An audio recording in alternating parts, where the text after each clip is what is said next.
Good afternoon. I'm a PhD student, researcher at the business school, and my research is actually centered on entrepreneurship education.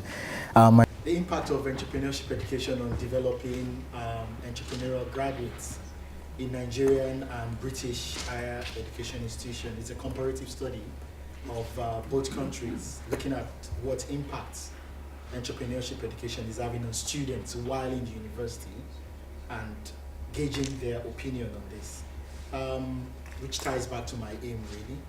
The objectives I'll be looking at in my research, which I'm currently looking at, are actually four. And I'm actually looking at four research objectives, and the first one is I'm looking at the extent to which stakeholders in this instance are actually students, lecturers, entrepreneurs. To what extent do they influence the design and content of what is being taught in the universities as regards entrepreneurship education in both countries, comparing. The second one, I'll be looking at students' expectations prior to coming to the university and their perception after they've actually undergone entrepreneurship education, what they think about the provision. And the third one is I'll be looking at the influence and appropriateness of assessment methods used in universities on entrepreneurship education. And the fourth objective I'm looking at is to find out if what students actually gain in form of capital, students' entrepreneurial capital, what they've developed while they've gone through entrepreneurship education. Actually, the interest or the basis on which I'm doing this is because entrepreneurship and entrepreneurship education, currently, as we know, is sort of a contemporary topic. It's something of interest today, and it will continue to be for various reasons. Some of the reasons are without entrepreneurs and invariably entrepreneurship education, you can have lots of companies coming up, little companies, enterprise creation. Entrepreneurship creates employment. It helps in reduction of social ills in the society we're in today. It helps to sustain economies and individuals. It helps innovation and creativity. Lots of the novel ideas we're witnessing today are started by companies that are entrepreneurial and individuals. And it also boosts self-confidence, and that's entrepreneurship. And that's why I put a quote at the end there that when you give a man a fish, you fish him for a year, you feed him for a day, but when you teach, which is what universities are doing, we feed students for a lifetime.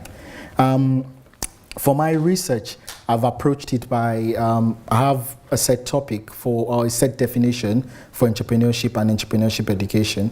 For entrepreneurship, I'm saying it's a process through which individuals and teams can create value by bringing their unique package of resources together to create opportunities and environments. It's a process that involves innovation, proactive behavior, and the ability to take risk. For entrepreneurship education, there are various definitions, but the one I would go with, or the main aim I would go with, is that it aims to develop individuals at every level. There's entrepreneurship education at primary school, secondary school, university levels, and even afterwards. But the main aim is to actually develop individuals with skills to enable them create new enterprise or establish new lines of businesses in existing enterprise, which is entrepreneurship. And education, as it is in the universities today, aim to create entrepreneurial skills in students, enable them to develop reflective abilities and behavioral skills that will prepare them for lives and challenges after graduation. I want to talk briefly on the two countries I'm using for my research, and because it's a comparative study, it's Nigeria and United Kingdom.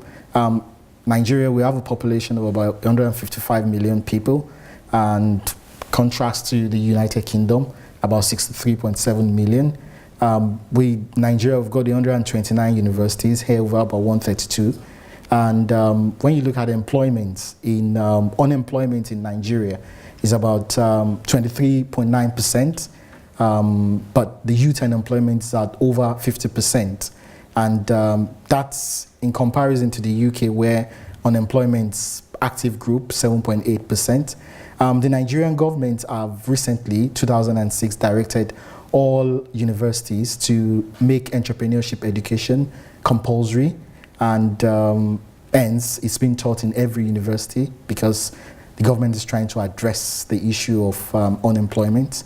In the United Kingdom, it's not been made compulsory, but based on my research, I found that it's been available in almost every university, either as electives or it's been embedded into the curriculum. Pertinent points on my research is looking at doing a developing versus developed economy.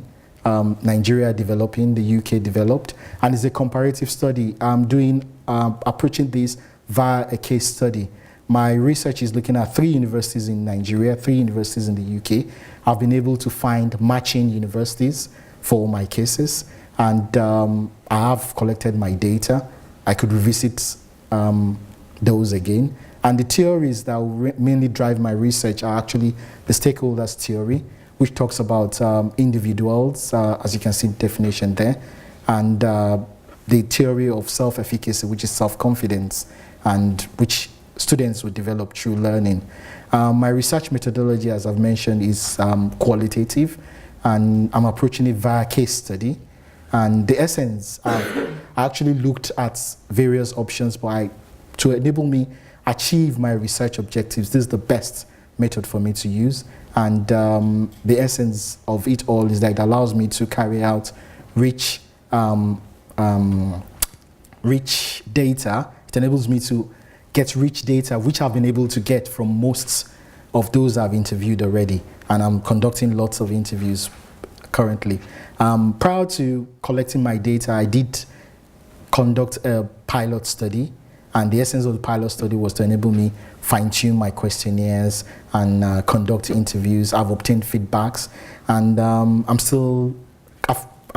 at the phase of analyzing my collected data. So that's just a brief on my research. Thank you.